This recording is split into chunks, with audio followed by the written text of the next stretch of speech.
तो फ्रेंड्स, आपका स्वागत है हमारे YouTube चैनल मिशन शिक्षा में। आज हम पढ़ेंगे कक्षा 10 के अध्याय नंबर 7 निर्देशांक ज्यामिति के महत्वपूर्ण फॉर्मूलाज के बारे में। इसमें सबसे पहला फॉर्मूला कौन सा है?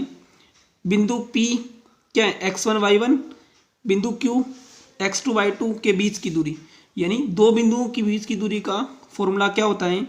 जैसे बिंदु P क्या हो सकता है? जैसे कोई बिंदु P हो गया 2 4 और Q क्या है 5 3। तो ये क्या है? x1, ये y1, ये x2 और ये y2, यानी दो बिंदु P और बिंदु Q। P कहाँ पर है? यहाँ पर है, और Q कहाँ पर है? यहाँ पर है। तो इन दोनों के बीच की दूरी को किससे ज्ञात करते हैं हम? इस फॉर्मूला के बारे में। क्या है formula? Under root x2 minus x1 का होल स्क्वायर प्लस कोष्टक y2 माइनस y1 का होल स्क्वायर। यानी दो बिंदुओं के बीच की दूरी का फॉर्मूला क्या होता है? x2 माइनस x1 का whole square plus y2 minus y1 का होल स्क्वायर और अंडर रूट लगा देंगे उस पर। तो ये क्या है? पी क्यू की दूरी होगी। इसके बाद में दूसरा फॉर्मूला क्या है? बिंदु P क्या है? एक्स वाई की मूल बिंदु से दूरी। कहाँ से? मूल बिंदु से दूरी। जैसे मैंने ग्राफ बनाया, ये क्या है? ग्राफ है। यहाँ पर क्या है? x, यहाँ पर y। बिंदु P कहाँ पर है? बिंदु P यहाँ पर कोई बिंदु P है। क्या है? इसकी निर्देशांक क्या है? X Y.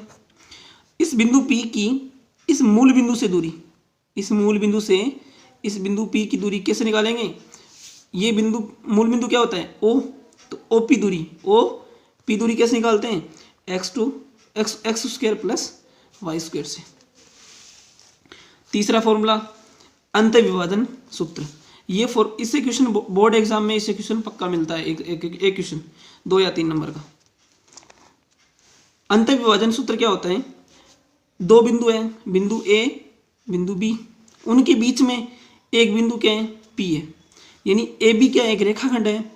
उसके बीच में एक बिंदु P है जो इन पूरी रेखाखंड को, AB रेखाखंड को दो बराबर भागों में विभाजित कर रहा है। क्या कर रहा है?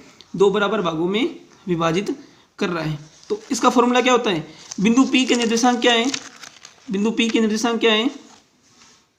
एक्स आई। तो ये दोनों बिंदु हमें दिए होंगे। बिंदु A दिया होगा, इसके निर्देशांक दे रखे होंगे हमें। बिंदु B के दे रखे होंगे। तो हमें किसके निकालने हैं? बिंदु P के निकालने हैं। तो हम किसका यूज़ करेंगे? इस फॉर्मूला का यूज़ करेंगे। और हमें अंतःखंड दे रखा होगा, इसके क्या बोलते हैं? अंतःखंड। तो ये क्या है? अंतःखंड M1, ये अंतःखंड क्या है? M2। इसका अनुपात हमें दे रखा होगा M1 अनुपात M2। कैसे होता है? M1 अनुपात M2। ये हमें दे रखा हुआ है, या तो 3:2 या 3:1। तो ये हमें दे रखा होगा। P कैसे x कैसे निकालेंगे? P का x निर्देशांक कैसे निकालेंगे? M1 x2, M1 x2 plus M2 x1 upon M1 plus M2। ये x का निर्देशांक आ गया। y कैसे निकालेंगे? y कैसे आएगा? M1 y2 plus M2 y1 upon M1 plus M2। तो बिंदु P के निर्देशांक क्या होते हैं? x और y। x निकालेंगे तो इसका यूज़ करेंगे, और y निर्देशांक निकालेंगे तो इसका यूज़ करेंगे। तो ये क्या हो गया? बिंदु P की निर्देशांक क्या है? ये x हो गया, ये पूरा क्या है? x का मान, और ये क्या है? y का मान। तो इनकी सहायता से हम निकाल सकते हैं बिंदु P के निर्देशांक। बिंदु P कौन सा था? बिंदु P इस रेखाखंड का मध्य बिंदु था, जो क्या कर रहा है? इस पूरी रेखाखंड को दो बराबर भागों में विभाजित कर रहा है। अब चौथा फॉर्मूला क्या है? त्रिभुज का क्षेत्रफल ज्ञात करना। तो हमें त्रिभुज में 3 क्या दिए होंगे? शीर्ष दिए होंगे। जैसे पहला शीर्ष क्या है? पहले शीर्ष का निर्देशांक क्या है? x1 y1। दूसरे B बिंदु का क्या है? x2 y2। C का क्या है? x3 y3। यानी ये xy तल में क्या है? एक त्रिभुज बना हुआ। xy तल में क्या है? एक त्रिभुज बना हुआ। क्या है? ये बिंदु A उसका, ये बिंदु B और ये बिंदु C। तो इस त्रिभुज का क्षेत्रफल कौन सा? ये वाला। ये क्षेत्रफल किससे निकालेंगे? इस फॉर्मूले से। तो फॉर्मूला क्या है? क्षेत्रफल बराबर क्या होता है? 1/2 x1 कोष्टक x1 कोष्टक y2 minus y3, x1 कोष्टक y2 minus y3 plus x2 y3 minus y1 plus x3 y1 minus y2।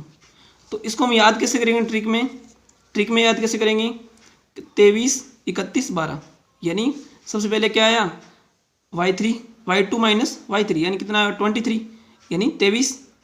यहाँ पे कितना आया 31 यानी 31 यानी y3 माइनस y1। यहाँ पे कितना आया y1 माइनस y2 यानी 12। तो हम इसे 100 ट्रिक्स याद कर सकते हैं यदि हमें कन्फ्यूजन हो तो इस प्रकार हमने क्या किया कक्षा 10 का चैप्टर नंबर 7 के महत्वपूर्ण फॉर्मूलाज के बारे में स्टडी की। थैंक यू हमारे वीडियो देखने के लिए।